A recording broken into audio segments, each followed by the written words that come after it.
Mitglieder des Ständerates, sehr geehrte Nationalräte, dear ladies and gentlemen, it's a great pleasure to welcome you all here this evening. I would also like to warmly welcome the viewers on the live stream. My name is Ernst Fehr and I am the director of the UBS Center for Economics in Society at the Department of Economics at the University of Zurich. Today is a very special occasion, one that brings together history, progress and intellectual curiosity. It is a story that began nearly 12 years ago, in 2012, when the UBS Center for Economics in Society was founded with the vision of fostering world-class economic research with societal relevance. And the aim to distribute new, important knowledge via a public dialogue between academia, the business world and the political world. As part of this vision, we established the annual Forum for Economic Dialogue, a big event with several hundred people, and the highlight of this event is always the Zurich Lecture for Economics in Society.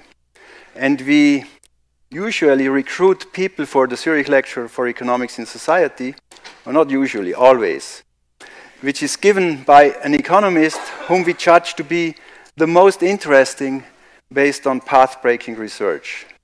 That same year, 2012, we had invited Professor Daron Acemoğlu to give the first Zurich Lecture for Economics in Society. Back then, his groundbreaking work on institutions and economic development had already shaped the global discourse. His book, Why Nations Fail, had just been published, offering profound insights into how political and economic institutions shape the fate of nations. His lecture in Zurich left a lasting impression on our academic community and beyond. Tonight, 12 years later, he returns, not just as an esteemed economist, but as a Nobel laureate. This is no coincidence. It is a testament to his enduring influence and the huge relevance of his work. I think it's probably fair to say that he is among the 2 to 3 most important and most impactful economists of our time. His connection to our department, also at the University of Zurich, runs pretty deep. Our current department chairman, Professor Florian Scheuer, completed his PhD under Daron's supervision. And UBS Foundation Professor David Hemus has collaborated with him on influential research on extremely important questions such as how can we direct technological progress such that it contributes to mitigating climate change. And I had the privilege of knowing Daron personally for at least 2 decades when I was for about 10 years during my time as an affiliated faculty member at the Department of Economics at MIT, his colleague.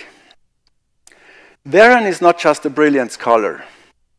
He's a thinker who challenges our assumptions about power, institutions, and progress. He is the Institute Professor at MIT, a title reserved for the most distinguished minds. And his academic contributions span countless articles and books. His latest work, Power and Progress, co-authored with Simon Johnson, invites us to critically examine a question that has shaped societies for centuries. Does technological advancement automatically lead to a better world? History tells us that progress is not a straight line.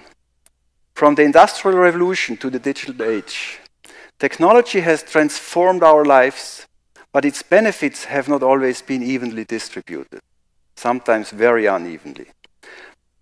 Daron argues that progress is shaped also by power relationships, by those who control and direct the innovation. This book is not just an analysis of past transformations. It is a call to shape the future and to ensure the gains of technological benefit for the many and not just the few. Now, before we start, I want to give you some technical information. During the presentation, you can already submit your questions online. So I have an iPad afterwards and I can see the questions arriving. You can also vote on the questions. You can I won't guarantee that I take the most popular ones, but I will be guided by that.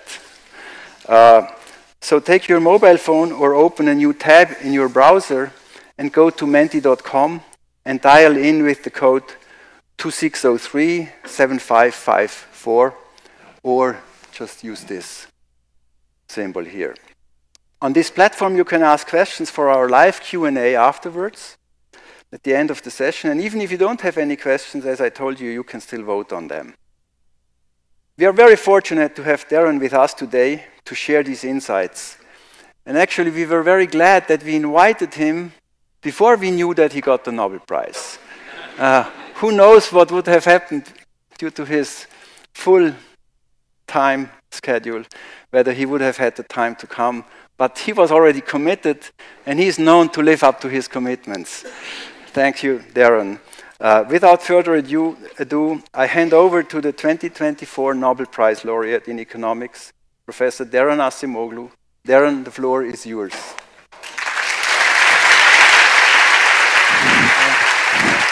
Thank you, Michael.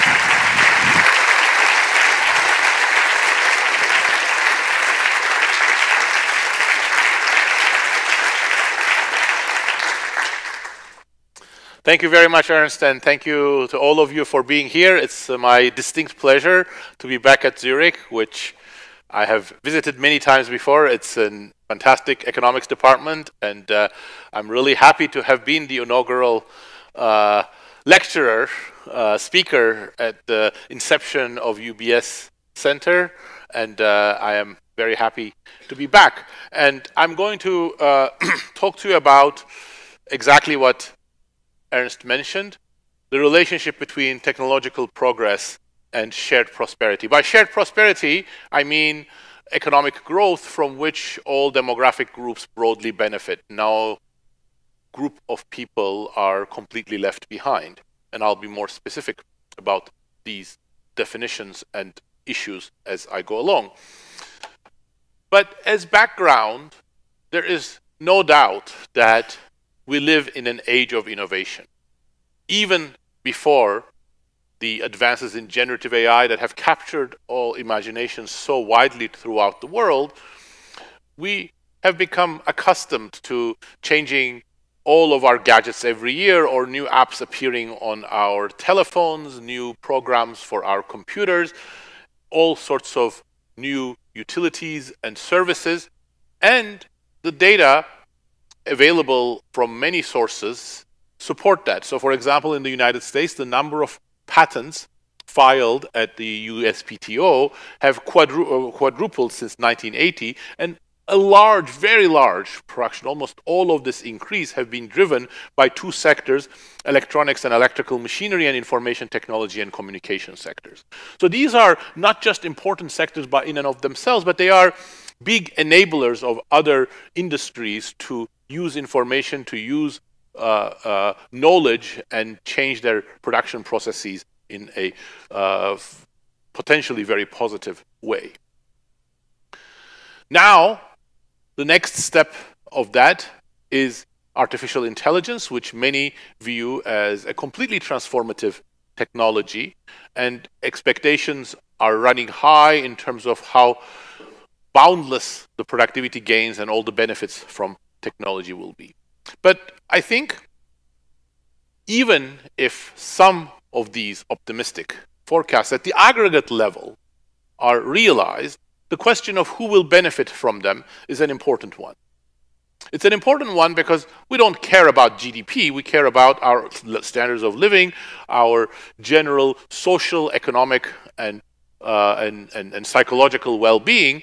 And if GDP just increases and a small fraction of people get all of the benefits, that's not going to be as optimistic a picture. Moreover, as I'm going to argue, who controls technology? Who shapes its direction? Who decides key decisions in the economic and social realm have far-ranging implications. And in fact, my contention in doing some of the research and writing the book from which I'm drawing Power and Progress, which Ernst also mentioned, is that these questions are not being sufficiently asked. Now, there is an optimistic take which would justify not asking these questions. It would go along the following lines. It would say, well, with such a revolutionary technology that will bring so widespread gains, you don't need to worry about who decides, who controls, and so on. Either automatically everybody will benefit because these changes are so widespread, and or there are very powerful economic mechanisms that ensure that gains are broadly shared. And what that means in particular is that somehow they are reflected to wages. Because most of us earn our living in the labor market by selling our skills, talents, expertise, and if wages don't increase, that's not going to be a very likely basis for shared prosperity. So here, the economists' take is actually quite optimistic. In most of the economic approaches that we have developed over the last several decades, there is a set of powerful forces which ensure that gains are broadly shared. And Simon Johnson and I refer to these as the productivity bandwagon. Even though they are so common in economic models, they didn't have a name, so we had to invent a name. So productivity bandwagon seemed like a good one. So the productivity bandwagon goes something like this. Technology improves, so we have better knowledge, better scientific or practical knowledge to do better things. That gets applied to the production process. Now, it may get applied to doing different things, like building nuclear weapons, and let's leave those aside, okay? So it does get applied to the production process, and there is no doubt that artificial intelligence at some point will be massively applied to the production process. Since these technologies are actually better, they will increase productivity. What that means, they will increase how much the economy produces per worker, for example. That's what we would call average productivity. And then there will be a natural set of forces that will generate benefits for workers. So the idea here is that somehow if productivity is higher in terms of firms producing more, they will want to hire more workers because each worker now corresponds to more output. And that process, via some sort of competitive forces, will lead to higher wages. That is the essence of the productivity bandwagon. Now notice there are two assumptions here which often don't get spelled out. One is that higher average productivity, more output per firm, per worker, sorry, will make firms want to hire more workers. Well, that's not immediate. I'll come back to that. The second is that somehow if firms want to hire more workers, that will lead to higher wages. Well, that's also not immediate. That depends on institutions. That depends on power. It depends on whether labor markets are competitive or there are other processes via which gains are shared. If you look at history, okay, fine, history is different to today. We live in the present. But if you look at history, there are plenty of examples of reasonably transformative technologies that have not translated into gains for workers. On the left, I have one of many medieval technologies that increased agricultural productivity massively. Windmills were really revolutionary, but there's no evidence that they led to higher wages for higher incomes for peasants who remained at subsistence. Why not? Well, anybody who comments on that will put a lot of emphasis on the fact that the situation was very different from a competitive labor market. Many workers were under onerous obligations, so even if their productivity was higher, there was no natural mechanism for them to do so. On the right, there is another transformative, really absolutely revolutionary technology, the cotton gin. The US South, which was a complete economic backwater in the middle of the 18th century, became the largest exporter of cotton in the world and fueled the British Industrial Revolution, which first started in textiles. How did they do that? Well, thanks to that gadget. That gadget enabled the southern cotton to be cleaned, and the South suddenly became one of the most dynamic parts of the world in terms of production and value. But the people who actually produced the cotton, which were slaves, gained none of the benefit, and most of the estimates suggest that their conditions and welfare significantly decreased as they were moved to deep down south. They had to work longer hours, and the question is again quite clear, that was about power. they were enslaved, hence they didn't have much of a say about whether they would work in Virginia or in Mississippi and how their days would be organized. Now,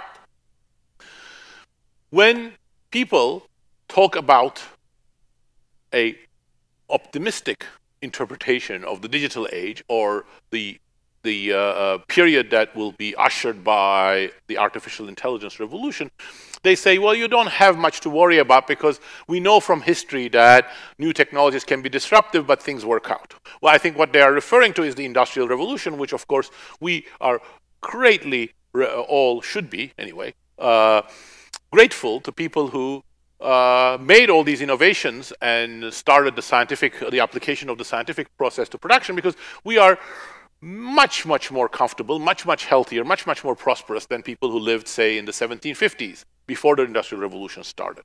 But if you look into the details of the Industrial Revolution, things weren't so smoothly following an arc towards improvement. The early phases of the Industrial Revolution were, first of all, very harsh. People were dislocated from their lands. They worked under very, very harsh conditions in mines, in factories, very long hours. But also, economically, the major force of the early Industrial Revolution was automation, the application of new machinery for tasks previously done by workers. For example, spinners first, then weavers, and all of that was not just disruptive in the Silicon Valley positive sense of disruption, but really led to people being kicked out from their work or losing a lot of their income. So some estimates suggest that real income of weavers, which were before the automation started relatively well paid, may have declined by 2/3 in the course of about 2 decades, and certainly their working conditions worsened, their hours lengthened. The automation question is so important because it really questions the first channel that I mentioned, that productivity increases, and that productivity increase translates into greater demand for workers. And to understand the issues without getting into the techniques, it's useful to recall an oft-told story. It's humorous, and you'll see the humorous part, whether it appeals to you or not, but it is often said that the future factory will have 2 employees, a man and a dog. The man is there to feed the dog, and the dog is there to make sure the man doesn't touch the equipment. So now that's some people's utopia, some people's dystopia, but what's humorous about it is, of course, that the man is completely unnecessary. So that is an extreme form that we have great machinery. The machinery increases output per worker. Okay, you can count the dog if you want, but output per 2 or 1 worker is very, very high, but the worker is not necessary. So the marginal product of the worker, meaning what he contributes to output, is very small. No company is going to rush to buy many, or to hire many men and dogs, or will they pay them much? So that is a wedge between average productivity and marginal productivity. Automation is so important because it potentially threatens that big channel that goes from improvements in productivity, output increasing, us producing new goods and services, more goods and services, and that translating into shared prosperity potential. Now, all of this, you might say, even this is history. The digital age is different. We live in more enlightened times. You know, you wouldn't have people forcing children as young as 5 into mines to work there for 18 hours. Yes, we are more enlightened. But there are also some strange parallels between old times and new times. So here I'm showing you the real hourly wages of workers in the United States by 10 demographic groups. On the left, men, on the right, women. Each one of these lines corresponds to an education group, all the way from the bottom for workers without a high school degree, all the way to the top in dark blue to workers who have a postgraduate degree. The 1950s, early 60s, which I'm not showing you here because they have to come from a different data source, but which cannot be made completely consistent with this. But the 1950s, early 1960s, mid-1960s, 1970s that you're seeing here are consistent with my definition of shared prosperity. Look at these curves. They are following each other. In fact, in the 50s, the lower education groups were experiencing faster wage growth than higher education group. Here, among women, they are experiencing the same. Among men, postgraduates are already doing a little bit better than the rest. But you have this general pattern of a rising tide lifting all boats. And then fast forward to 1980, you see a completely different pattern, a sea change. What's going on is that postgraduates and women with some college education are experiencing relatively rapid wage growth, but other groups have stopped taking part in shared prosperity. In fact, for men and some women groups, there is a decline in real earnings that goes all the way to the mid-2010. So there are more than a 3-decade period during which the real wages of low education workers is actually declining rather than increasing. Now, something like this has many causes, and even though we talk of general increase in inequality in the industrialized world, reality is very different, emphasizing that institutions matter. So for example, if you look at Sweden, data that other people have processed implies that wage inequality hasn't increased that much. That's the blue line here on top. But overall inequality increases because of hours changes and capital income changes. So overall, on the right-hand side, the picture shows inequality is very, very variable across countries, across the industrialized world. In some countries, inequality increases a lot. In some countries, it increases a little. In some countries, it increases because of labor income inequality. In some countries, it increases because of hours inequality. In some countries, it increases because of capital income inequality.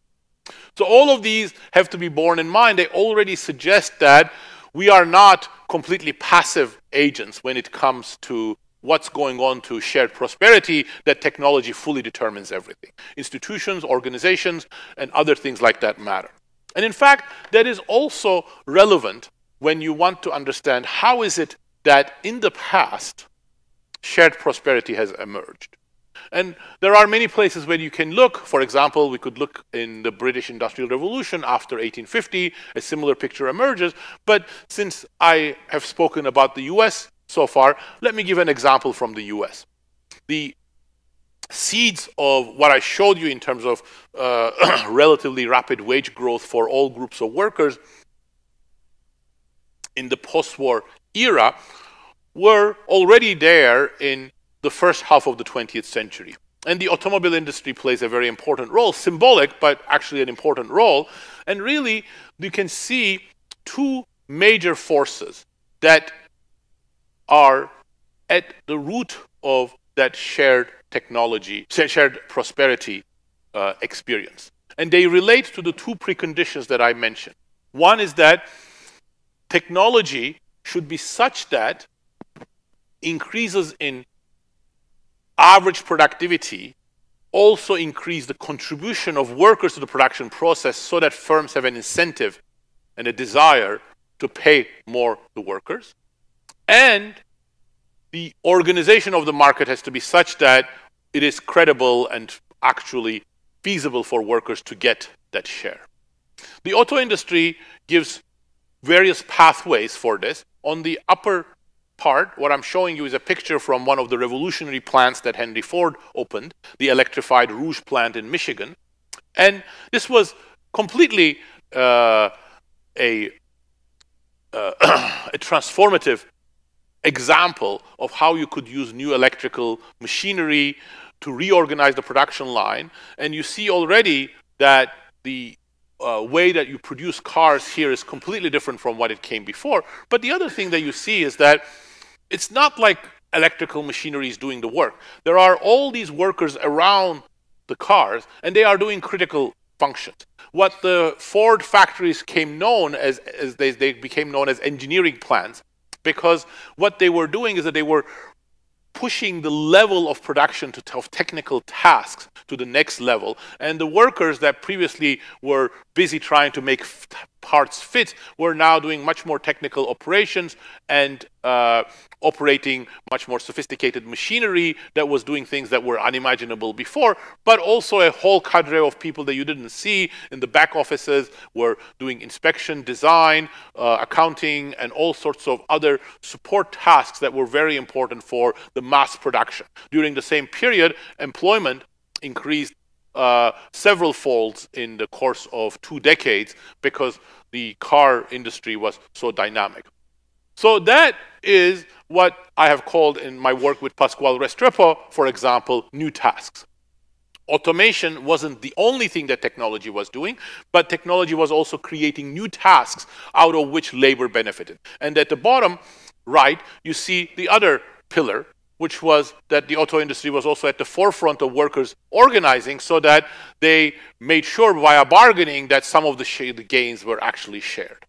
So if you look at the modern period where you see this huge inequality in the United States, the source of it, I would argue, is that both of these pillars got weaker. On the technology side, a lot of the emphasis went into automation. So now you see another factory for producing cars and another set of very impressive technologies. But what's absent is the set of workers who were doing the critical tasks. You see only one person. I don't know whether he's a worker or not, but he doesn't seem like a manual worker. He's most probably an engineer or something. So, and a lot of the inequality that I showed you is about manual workers and other low education workers losing their job. But also, at the same time, this is not just a auto industry phenomenon. I'm emphasizing this because I think for a long time, economists have underappreciated the role that automation played in understanding wage slowdown, wage inequality, and so on. And here in this figure, drawn from some other work that I have done with Pascual Restrepo, I show that a lot of the inequality of our time in the United States can be understood as being related to how we are using machinery and how we are automating. To do that, what I'm doing is I am now looking at more disaggregated demographic groups, not just by gender and education, but gender, education, ethnicity, and age. So each one of these dots is a different group that differs by age or education, etc. You can see the education from the color. On the vertical axis, instead of looking at the time series, now I am zeroing into that critical period from 1980 to 2015. Now you see that the zero line, and indeed about half of the dots, half of the points are below the zero line, which means that about half of the demographic groups and half of the population have benefited very little or none at all from the technological changes and the economic growth of the post-1980 era. But most interestingly, on the horizontal axis, I have our measure of automation, which roughly is what fraction of tasks that a demographic group used to perform in 1980 that have since been automated. And you see a very strong relationship, which indicates to me that unless we understand automation and how we have used technology, we won't be able to understand what has gone with wages and inequality and the collapse of shared prosperity in the United States. But it's not only technology. Technology itself is endogenous. It's decided by firms. It's decided by technologists. And the other pillar of how the gains are shared is also very important. During the same period, we have seen a huge gap open between, for example, what the CEOs are paid and what manual workers are paid. That is about technology, but it's also about bargaining. It's also about organizations and institutions. So in that respect, the other pillar of shared prosperity collapsed, and it collapsed both for reasons related to ideology, idea, or vision, meaning a different sort of ideas became very popular among business leaders and political leaders.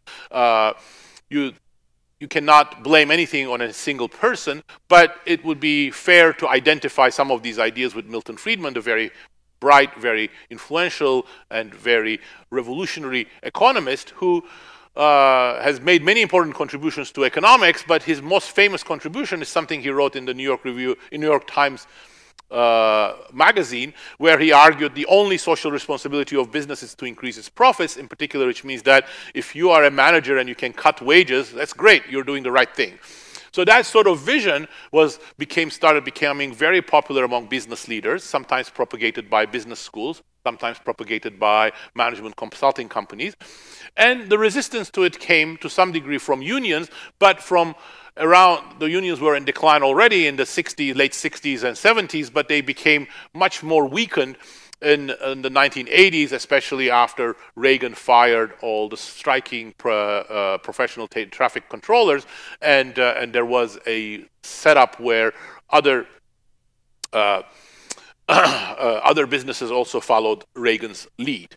But I think all of this also played together with another important set of ideas that steered technology and how technology was used. And that came from the computer sector or the technology sector. The 1980s were the age of computers and digital technologies, and all of the automation technologies that I put on the horizontal axis of my figure 2 slides ago were about digital technology. So what determined the direction of digital technologies? Of course, whatever is more profitable is more likely to be produced, but also ideas matter. And in particular, and this is relevant for AI, the direction of travel for digital technologies was very much influenced by this brilliant mathematician, Alan Turing, who not just broke completely revolutionary mathematical ground, but also started the field of computer science, both with technical but also philosophical contributions. And his philosophical ideas emphasize how machines can be considered to think like humans, and arguing about autonomous machine intelligence, meaning machine intelligence, machines doing things like humans, and autonomous, meaning that this could be done in a self-acting way.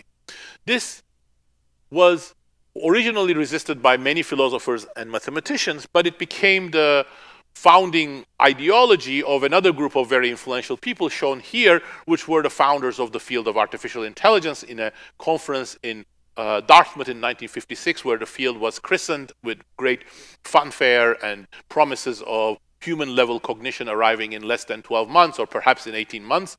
Okay, fine, that did not realize, but the influence of this perspective has shaped a lot of computer science and a lot of how we have used digital technologies, especially when coupled with pretty decent meaning effective models of monetization, meaning that companies like Microsoft, before then IBM, and then later others, were able to monetize digital technologies by selling services and automation tools and so on. Now, so far so good. If these technologies increase productivity, perhaps even if they are creating this wedge between productivity and what firms are willing to pay for labor, there could be some saving grace. Well, the funny thing is that the age of innovation has not been an age of productivity growth. So the most common measure that economists use for productivity is total factor productivity, meaning how much output increases, GDP increases once we take out the contribution of investment in machinery and labor becoming more, working more or becoming more educated. So it's the residual due to efficiency and technological prowess and things like that. In the United States and in Europe, in the 1950s, 60s, 70s, you had very, very rapid total factor productivity growth, sometimes as high as 3%, often between 1.5% and 2%, which means a complete sort of gift of the economy becoming more effective, richer, more efficient. But during the digital age, we have hardly exceeded 0.5% on average. So somehow, and on the right, I'm showing you Europe, but let me not spend more time on that. Somehow we're not getting the dividends out of technology. Why aren't we getting the dividends? Well, one possibility is because we're mismeasuring it, but I think part of it is that we are not actually using technology the best way. The best way of using technology is making workers more productive. That's what Ford did. Ford wasn't a lover of workers. In fact, he was as anti-union as you can get, and he was a pretty difficult boss to live with. But he thought that the only way that he could make money and he could create mass market for cars was by making workers more productive. That's why he introduced all these new tasks. That's why he actually provided much more greater responsibility for workers in the production process.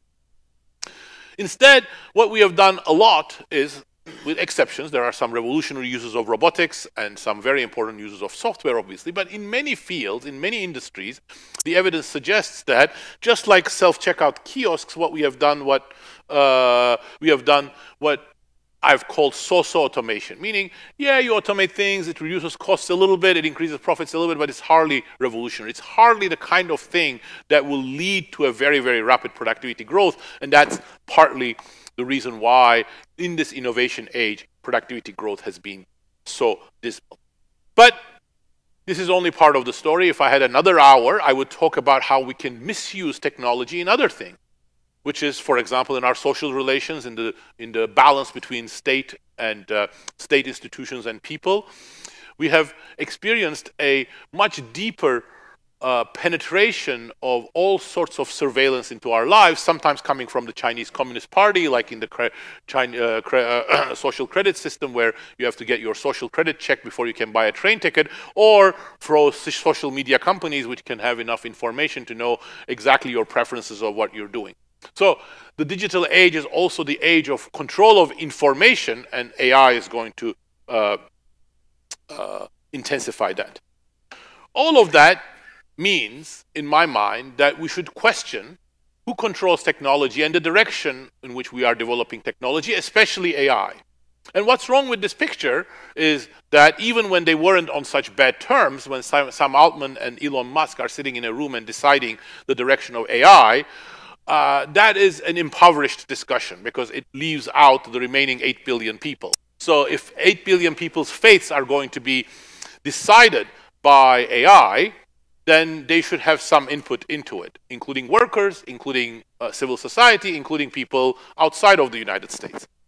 The way that sort of things were not perfect but happened before was through organization, through countervailing powers, the labor movement, the bottom-up organization of society. Before he was demonized as the spoiler of the 2000 election, Ralph Nader was known as the organizer of the civil society movement that led to a lot of the safety regulations that were quite important in the early stages of the post-war era. And of course, not excessive, but appropriate regulation is a very important part of that. Now, throughout the the digital age, we've had many thinkers and some activists who have articulated different aspirations for technology. There were a group of people in the 1970s. Before then, there were a group of people in the 1960s. Before then, there were a group of people in the 1950s who all thought that technology that was going to be embedded in code, digital technology, and then PCs were going to be liberating. They were going to make people more powerful, more productive, more informed. And they were worried that the only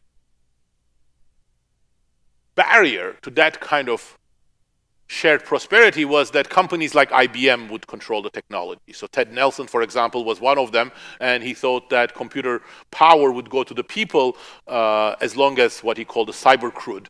They often meant the IBM. They had no idea what was coming next. Would be the only barrier on top of it. But this wasn't just a sort of a unrealistically optimistic Pollyanna-ish view.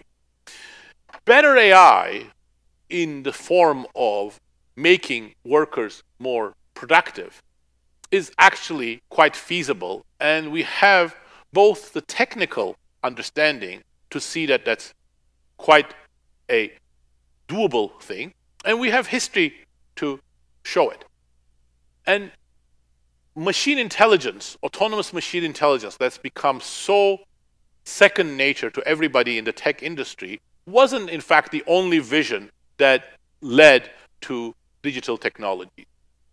In the same year that Alan Turing was writing about how the imitation game and how machines can think like humans, Norbert Wiener, who was a mathematician and engineer at MIT, was talking about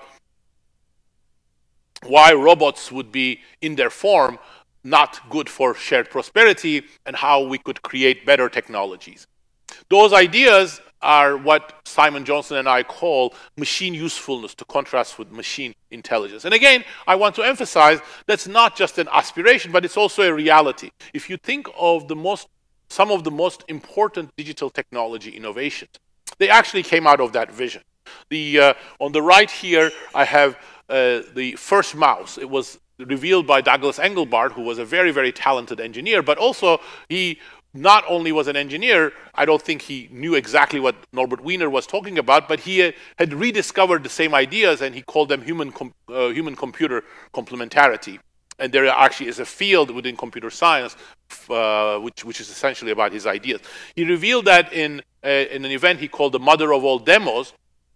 And the other things that were revealed there that he showed to as prototypes: hyperlink, hypertext, menu-driven computer. So a lot of the things that we take as granted actually came out of this vision of enabling people, workers, citizens, to be more powerful. That person on the left is J.C.R. Licklider. He was another one of these thinker philosophers. An article he wrote 60 years ago, which is called Human-Machine Symbiosis, was all about how we can use computers to expand human capabilities because humans are going to have better information. Again, he wasn't just talking, he also designed the ARPANET protocols. So the first, if there's any father or grandfather of the internet, it's J.C.R. Licklider. But the irony is that when J.C.R. Licklider was writing more than 60 years ago about human minds being amplified by computers, that was completely impossible. That was just completely impossible. But today it's possible. Today, we have already in the internet all the information that you want and a lot of information that you don't want.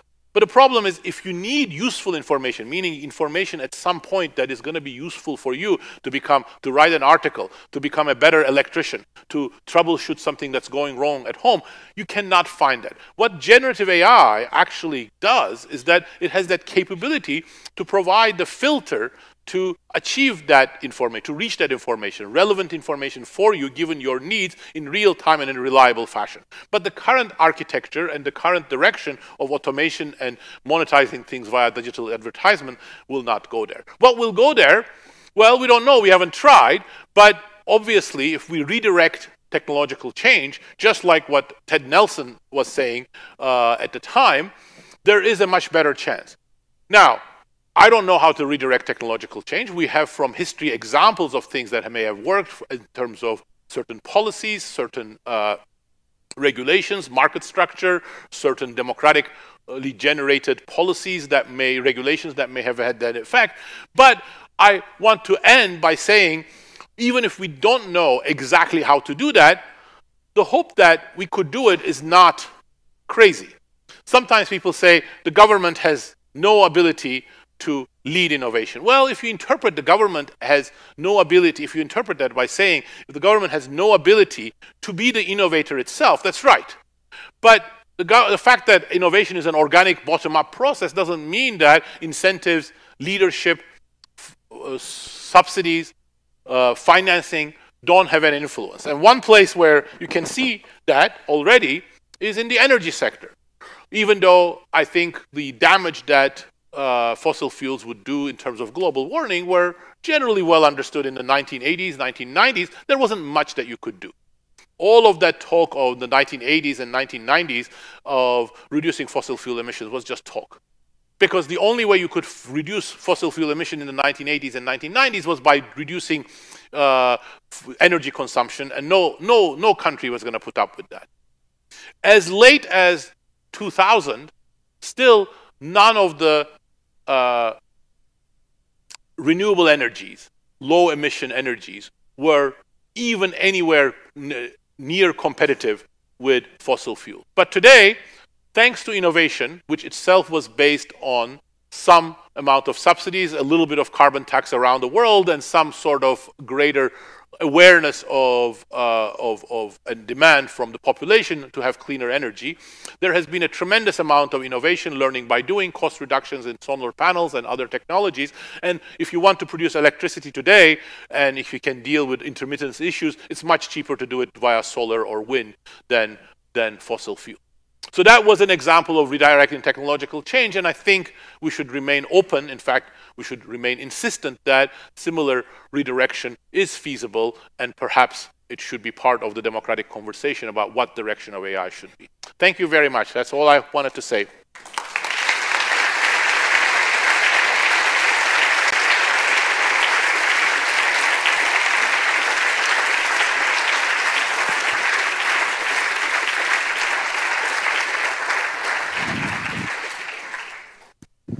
thank you very much, Daron, Thank you, Ernst. for this interesting and inspiring presentation. I will now take a few questions from menti.com. And one question that was asked several times was, historically, Europe was a tech leader. Now we are lagging behind China and the US. Why is that? Is it due to regulation? Is it due to industrial policy, to other factors? What is your view on that? Well, I think I am generally aligned with the Draghi report that that is a very, very major problem. But it is largely a tech problem. If you look into other sectors, Europe is not falling behind that much. Europe was ahead of the US in 5G and telecommunication sector. In aerospace, Europe is not so clearly behind. In banking, European banks, in terms of technology adoption, haven't been behind the US. There are other parts of the banking sector due to the financial crisis, but that's a different issue, not a technology issue. In terms of many services, Europe is not behind. It was at some point behind, but it has caught up. But in technology, anything to do with tech, Europe is behind.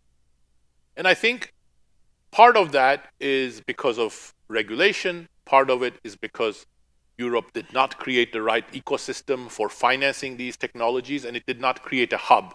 So one thing we have seen, and I don't think anybody knew or understood this, is that, tech seems to be very concentrated. So I'll tell you one other area that's really behind in tech. It's Route 128. Route 128 is where a lot of the early tech companies were outside of Boston. And if you went to the US in the 1980s and you said, where is the tech capital, they might have pointed out to Route 128. But Route 128 never built the sort of dynamic concentration which then went to Silicon Valley, and that's where it took off. So I think that's what Europe never attempted or could have achieved, and that's part of the problem with the associated financing.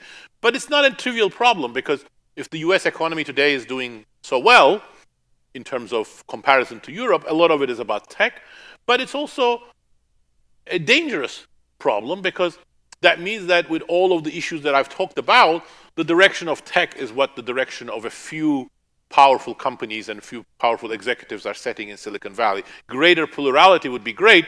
So European tech industry that's dynamic and goes in its own direction would be fantastic. How to get there, again, the details are more challenging than the aspiration. So one other question that came up here is that from a Swiss audience, that why is trickle-down economics working so well in Switzerland, but not in other countries? So we had much less increase in inequality. So what are the factors to which that you see behind this Well, I development? don't know about the Swiss economy enough to be able to answer that question, but my question to you would be, Ernst, since you would know better, is whether that is trickle-down economics.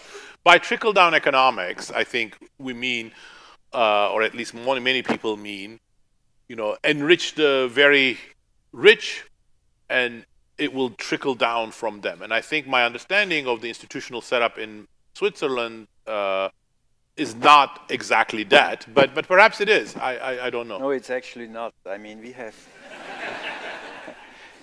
have already, before the state redistribute a much more egalitarian income distribution in Switzerland, some educational institutions perhaps, and a dual education system and so on. So that is maybe an important factor here. A final question before I open up for the audience is, are tech giants a threat for society? Well, I think you have to decide that for yourself. I think so. But everybody will have their own decision on that. My cause for concern is not very original. It's what Lord Acton said almost 200 years ago: power corrupts, and absolute power corrupts absolutely.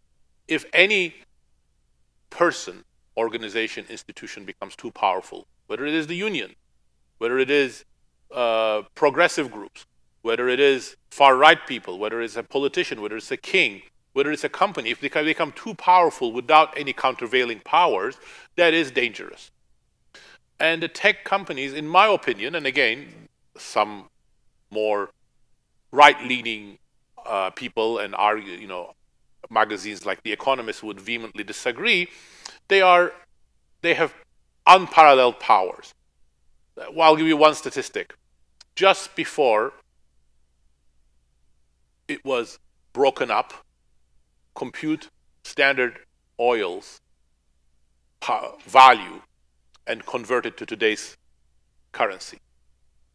It's 1/100th the value of each one of Google, Microsoft, Amazon, and Apple. So these are 100 times economically more powerful than Standard Oil. And I think socially, meaning in terms of their influence over our lives, they're even more powerful than that. That is huge. And if we are grappling with a transformative technology like AI, whose direction is going to determine whether we have a democracy, whether there is shared prosperity, the same companies deciding that future is a bit alarming to me. But I think The Economist magazine thinks it's just fine, so you can take your pick. Well, there's one interesting question that came up through recent events. How do you comment on the DeepSeek story? So this new revolutionary technology that came up just a few days ago, at least in publicly known. Well, I actually think I'm excited about DeepSeek because for a couple of reasons.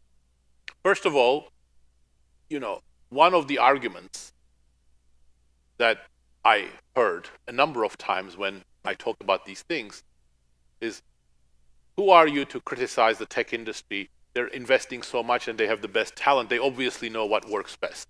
Well, DeepSeek shows that was completely wrong. That with 1/100th the budget of OpenAI, they have achieved something quite similar to what OpenAI, Anthropic, etc. are doing. So that actually is very much consistent with my interpretation that these tech companies are just following one singular idea. It's actually remarkable that a lot of people have said things that sound a little bit like this, but essentially there are so many different ways in which you can develop AI. And the foundation models based on next word prediction just is one strategy, and it's the one that overwhelming amount of investment went into. What DeepSeek did is it's actually something much more reasonable. If you think about it, for example, as an econometrician, you would think, well, if you're trying, or a statistician, you would think, well, if you're trying to do something, you want to have some sort of objective function that you maximize, you optimize. That's what a lot of machine learning used to be before generative AI came on the scene. But with generative AI, they abandoned that for these self-trained, pre-trained models. Well, what DeepSeek did is it went back to that. They specified some objective function. We don't know what it is. And they tried to optimize that with reinforcement learning, which is a very common method for doing that. And it shows a lot of success. So I think it indicates to me, but again, I'm looking at it from my point of view, that there are many different approaches to this. So if we are willing to finance new competitors, new approaches for using AI in different directions, there is legs for that. Okay, so let's open for the general public. There is a question over there. My question relates to the situation that we'll have in 20, 30 years, the peak of human population on this planet. How do the changing demographics and the rapid shrinking of the population, we see it already in China, in South Korea, affect your views of shared prosperity? There is no doubt in my mind that an aging population and ultimately later a declining population are going to generate both social and economic challenges. But I don't see that as an existential threat. If you look at the data, surprisingly, and it goes against most economic theories, over the last 40 years, aging societies have not grown any slower. In fact, they may have grown a little bit faster. So adaptation to aging has been possible in countries like South Korea, Japan, Germany, France. And it's been possible via a variety of changes in the industrial structure. It's been possible via changes in technology. So I think we'll manage the aging process, but it is important that we are aware of it.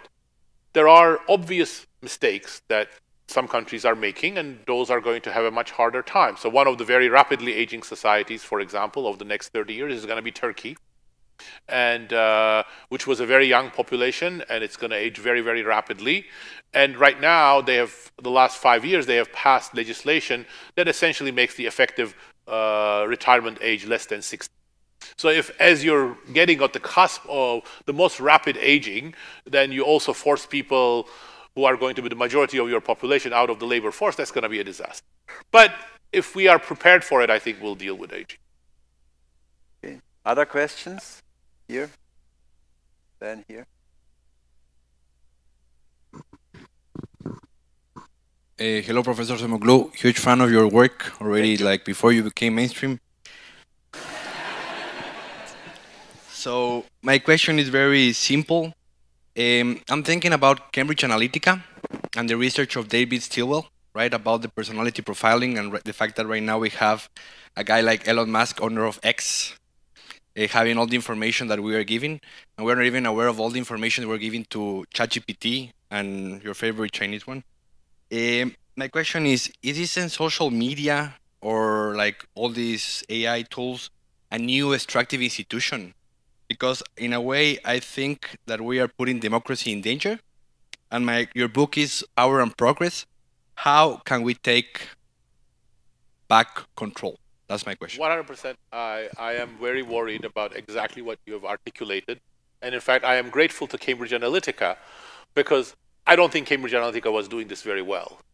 And if it wasn't for the Cambridge Analytica scandal, I think most people would dismiss these issues. So I think thanks to Cambridge Analytica, they're actually taking it seriously, because just like I said, JCR Licklider's positive inspirations, they were aspirations, they weren't feasible, but now they are becoming feasible. It's exactly the same thing. With AI, what you said is going to become feasible, and it's a big danger. Now, but the situation is, in my mind, again, perhaps I have a hammer and I see everything as nail, but in my mind, it's entirely analogous to what I've just talked about, because AI is not in its nature pro-surveillance.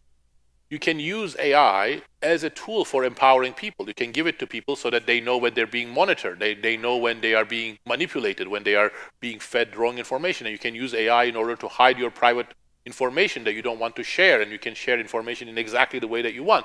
But we're not developing it that way. We're not developing it as a way of empowering people and increasing their privacy. We're developing it as a way of surveilling people much more, monitoring their behavior, manipulating them more, and that raises all of the concerns that you have aptly described. But again, we could make different choices there. There was a question over there.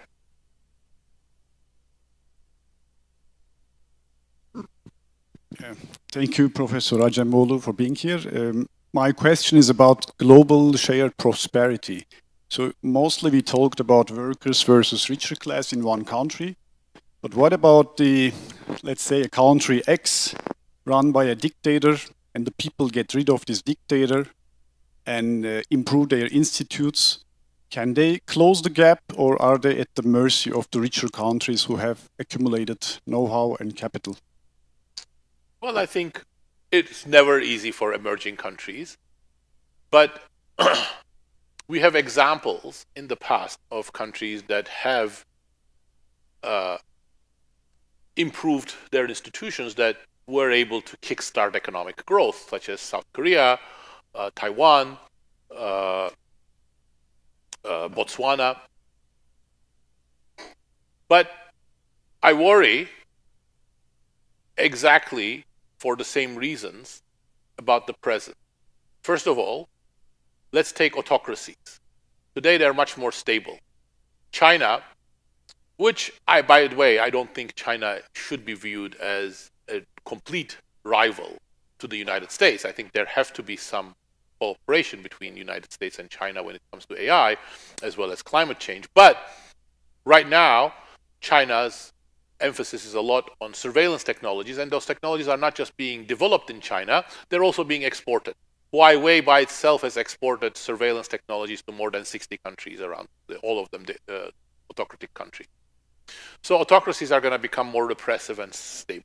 But there's another problem. Take a country like India, for example, which, okay, fine, under Narendra Modi, there are ups and downs in democracy, but it's a market economy that's at least has fairly fairly stable electoral institutions. Its economy is very much impacted by AI. What's going on in the global north? Why?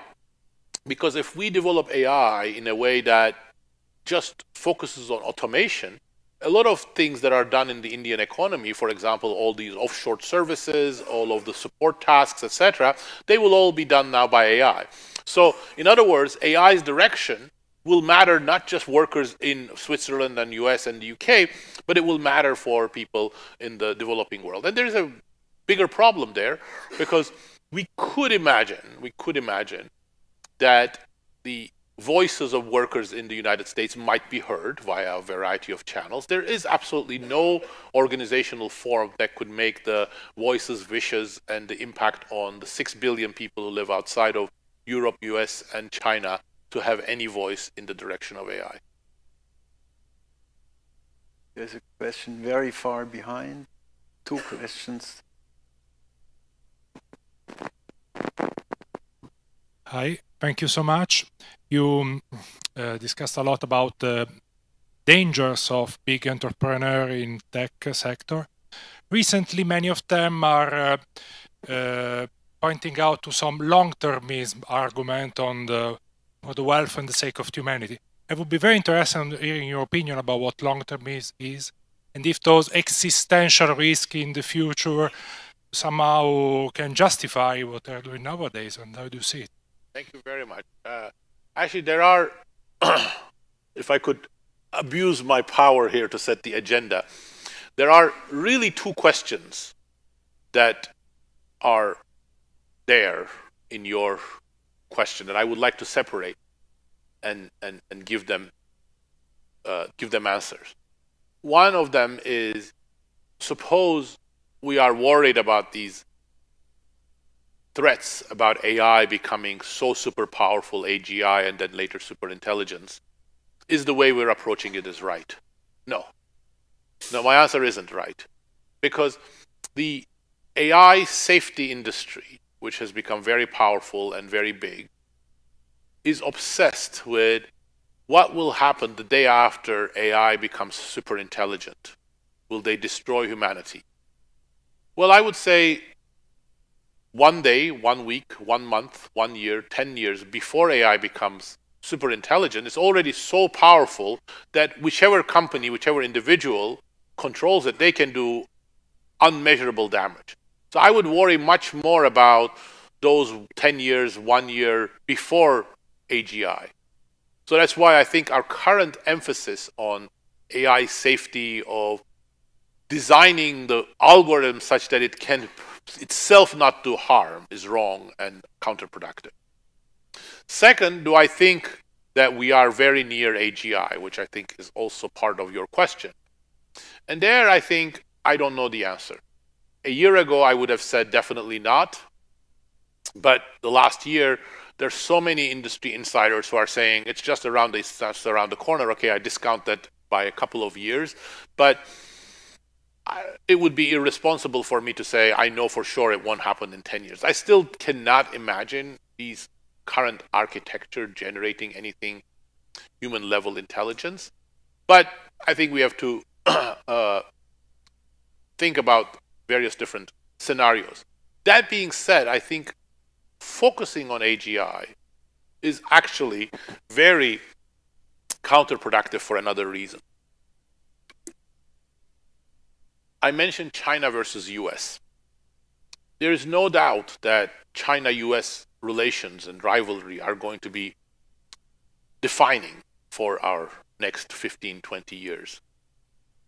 If both US and China believe that we are moving very rapidly towards AGI, and whoever controls AGI will control the world, there is no possibility of any possible cooperation between these countries. If, on the other hand, if the reality is, and they believe, that we can use AI for things like I'm talking about, making workers more productive, providing better services, financial services, better online services, better monitoring of health problems, designing better batteries or controlling the time path of energy using AI. All of these things create alignments between the US and China, because those are things both countries would benefit from, and there is no reason for not sharing technologies for controlling climate change, for example. So whether we put the emphasis on AGI or the more pro-human uses of AI, I think has fairly major geopolitical implications as well. So let me abuse my power a little bit and ask a question, because many people were pointing in this direction. So many people asked something along the following lines.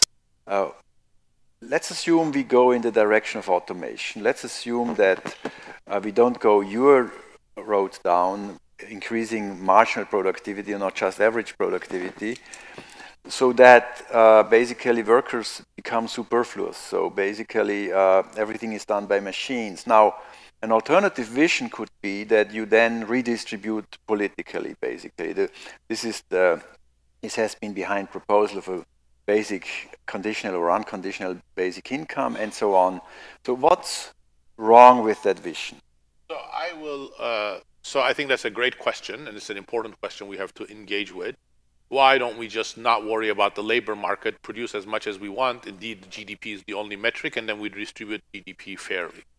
I think there are three problems with that, at least two problems that are major and one problem that's very major, but perhaps it's not a real problem, and it's a potential problem. Let me start with the ones that I know are a problem. First of all, today, you don't see Elon Musk and Sam Altman rushing to redistribute their wealth. If they become much more powerful, and if their machines are producing everything, what makes you think that they're going to be so supportive of, redistributing the major part of their wealth through universal basic income or some other means so that everybody lives comfortably? So that would be a problem. The political economy of that story doesn't work very well. That's number one.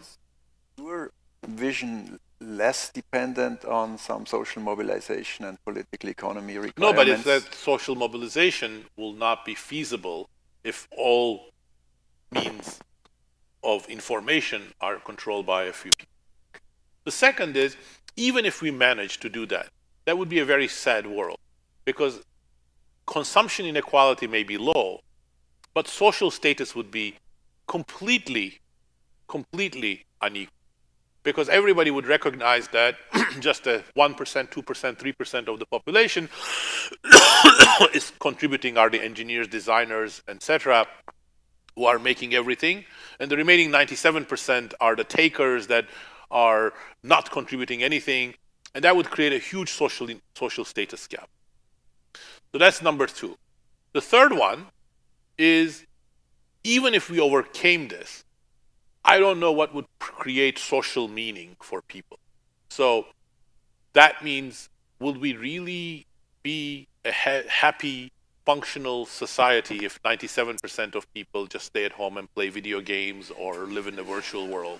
So I think I'm much more willing to put my money on, we continue to create a society in which we find ways in which people with diverse skills actually contribute to society. And I think it's feasible if we steer technology the right way. Okay, thank you. Other questions? There's one in the next time we have to give it to the person at the very back then, because it was waiting for a long time. But now go ahead. I'll be really short. Don't you think there is a chance that AI will create new jobs, so shared prosperity will be just a question of time?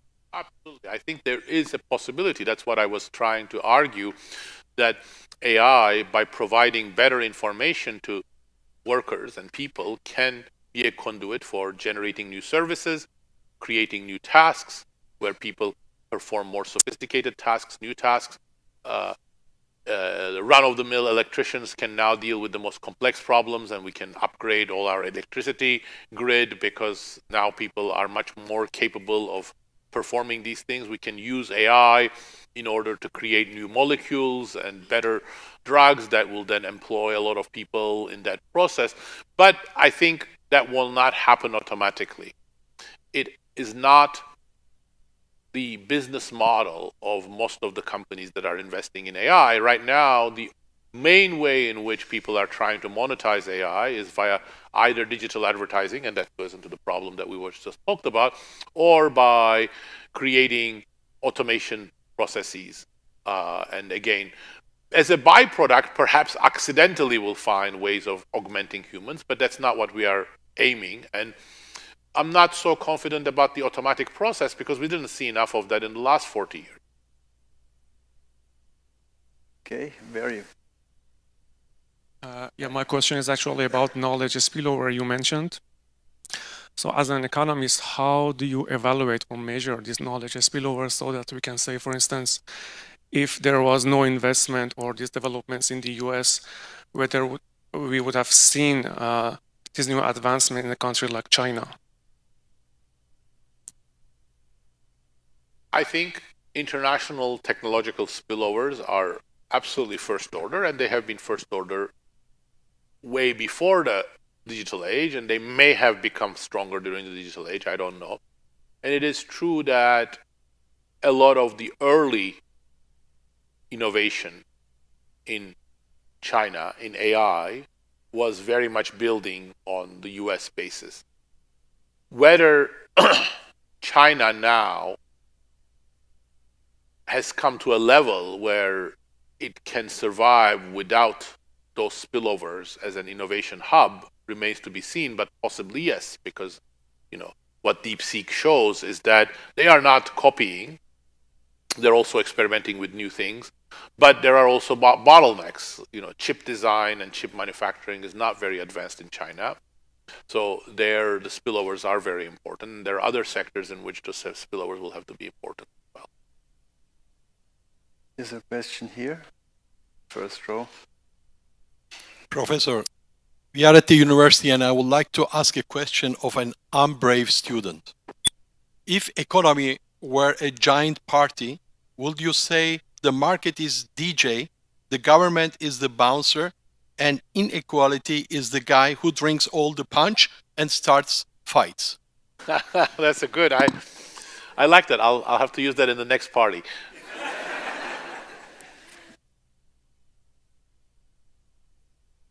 Okay, there are a fair number of economists here in the room, and one of them is asking a question. Just next in here. Yes, thank you. Well, I have a very simple question. If I understand you properly, you argued mainly from the supply side. And I would like to ask you, how do you introduce the demand side in your argument, particularly for consumption, for development of the consumption, for ratio between consumption and savings over the long term, and how does that impact the development you're describing? Thank you. Yes, you're 100% right. All of my argument has been from the supply side, and that's where my work focuses. I don't doubt that demand side could matter, but that's not what I have researched extensively. The main thing I would pay attention to on the demand side is that a lot of the inequality means that purchasing power is in the hands of a small group of people whose consumption profile is very different than the rest of society. And that's going to impact what new services are developed, where investment goes, where they live is very different. So that will have implications. Whether the shortage of aggregate demand, which is something, for example, Stiglitz argued, will be a first-order factor or not, that remains to be seen. I don't think there is, to me, but again, I'm not an expert, there is any evidence that there isn't any evidence that aggregate demand shortage was a major determinant of what we are seeing, certainly not during the last few years. But I think it's a topic to be investigated much more in detail. Question here. Then over there. So in light of the upcoming potential automation of the skills we teach at university, what should we teach now and what should students focus on?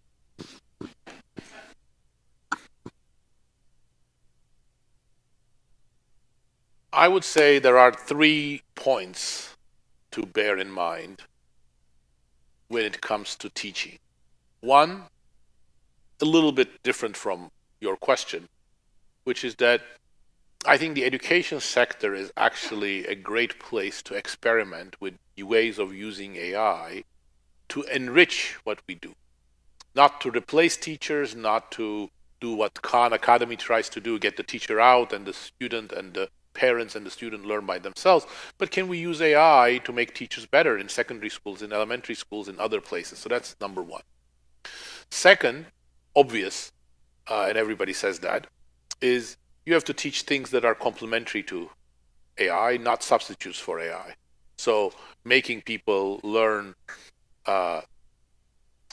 accounting in the simplest form is probably not the growth sector, because those are already done by AI tools and they will be done better. Of course, good luck forecasting what are the sectors which are going to be done by AI. So Jeff Hinton, the grandfather of AI, according to some, said nobody should become a radiologist.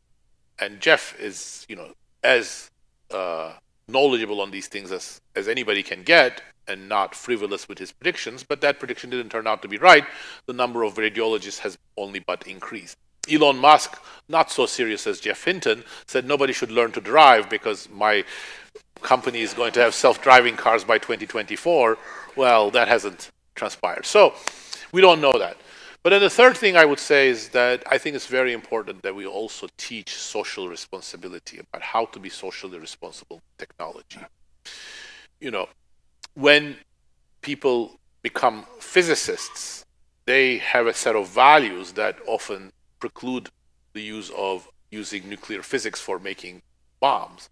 And when you go into biology, ever since the 1980s, there are a set of values about how to use biological engineering in ways that could be harmful. So I think we also have to teach people a little bit about being aware of their choices with AI.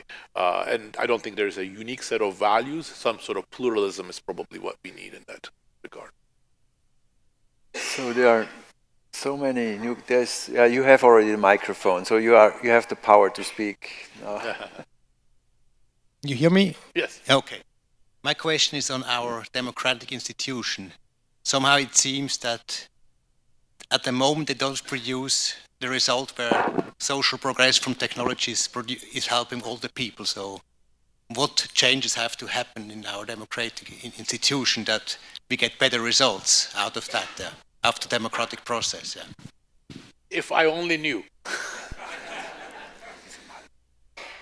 But I can't, however much I would like, I can't blame it all on technology. I think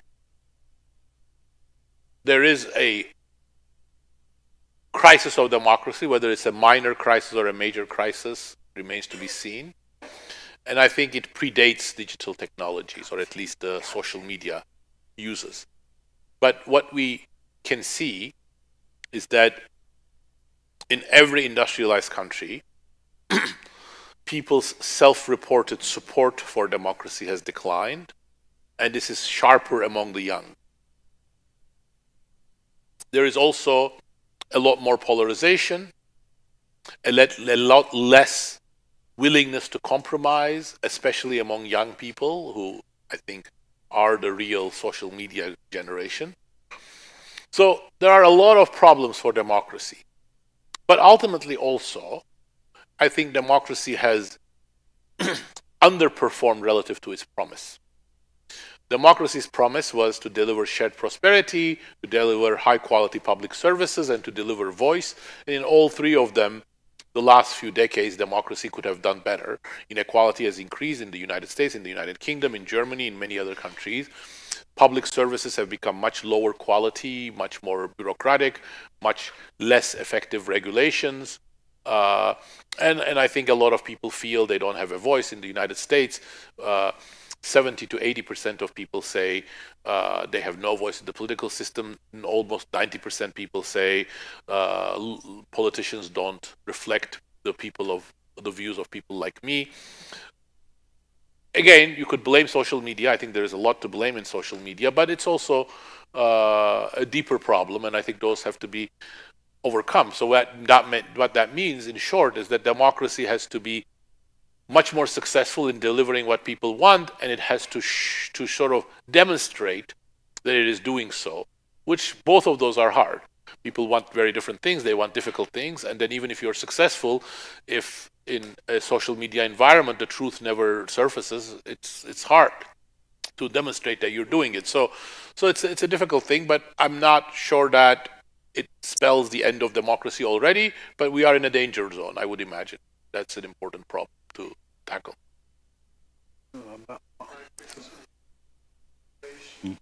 In your speech, you said Europe fell behind in technology because of too many regulations.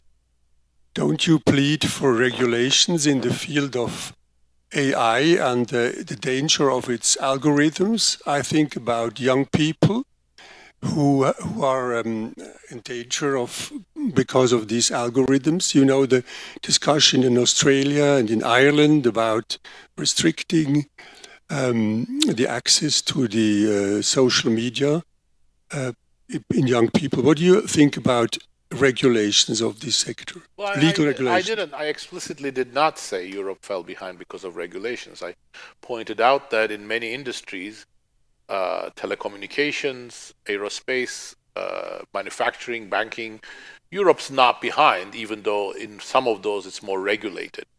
I think Europe fell behind in the tech sector for a variety of reasons, and regulation could be a contributing factor. But I would agree that regulation has become very inefficient in a number of countries in Europe and in the United States. Actually, the United States possibly is worse than Europe. So if you look at data, there are some recent studies that show that construction, highway building, all sorts of things like that have become about 3 to 4 times more expensive in the last 30 years. And almost all of it is the amount of red tape you have to go through. So it is undoubtedly true that we need regulations for safety, but we have turned regulation into a social engineering tool in the United States, and perhaps to some extent in Europe, and that is completely counterproductive. So we need to have effective, efficient, and lighter touch regulation.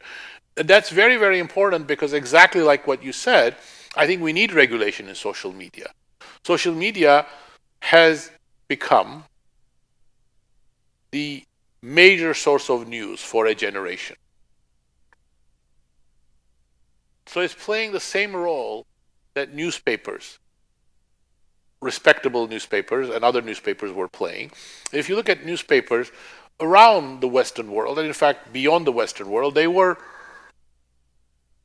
to some degree self-regulated, to some degree regulated via outside institutions to be fair, stick to facts, and be balanced, and all sorts of other things that, for example, are captured by the Hutchins report in the United States, which shaped the direction of the US journalism, but it's very similar values are very important in Europe.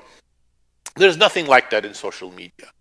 So we need to have some system But it cannot be very draconian. I think if it's draconian and you say, you cannot use that word or you cannot use this word on social media, it's not going to work and it's going to create more backlash. I think it has to be at the level of what you allow and how you monitor the monetization of information via algorithms. So I think that's the space in which we have to think about regulations.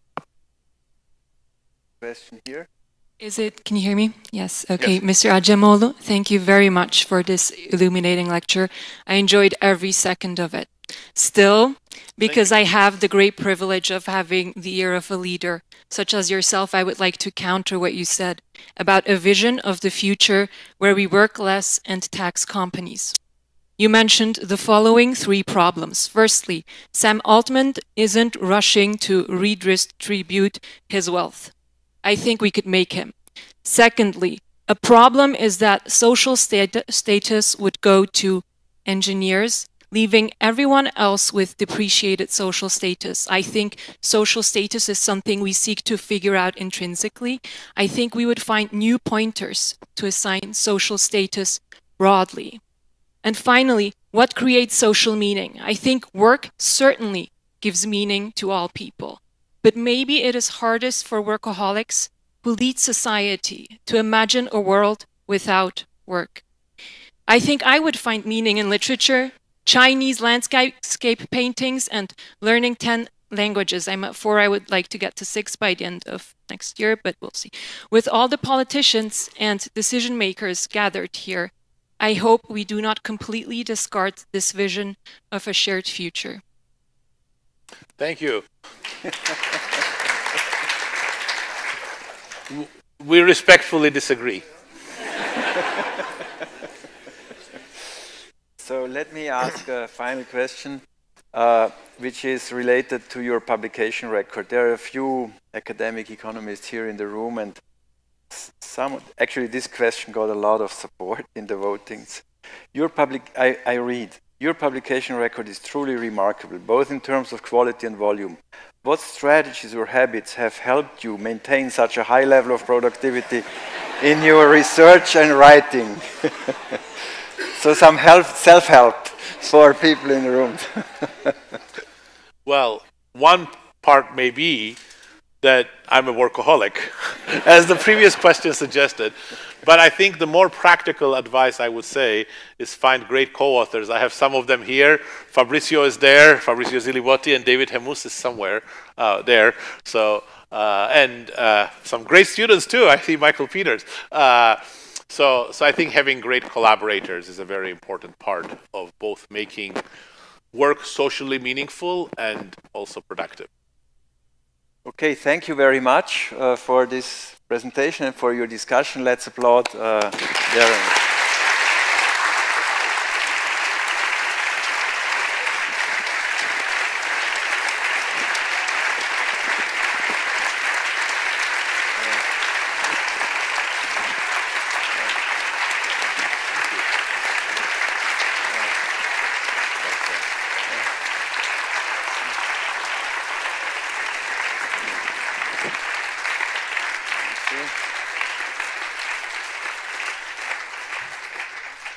You see how popular you are already. Wow. Now I want to make a few announcements before you leave. First of all, I want to draw your attention to an event that we have on April 3 on the following topic. I read the Swiss title, or the German Swiss title is Warum ist die Schweiz so reich und weshalb es nicht so bleiben muss? We will have interesting discussions on this. One Bundesrat, Albert Rösti, is coming. Several other good speakers are coming from industry, from politics. It will be a very interesting discussion. And I hope to welcome you all at our future events. Please note that you can see everything on the internet also. This has been recorded. We have also many other good videos. Look at them and enjoy the evening. Thank you for coming.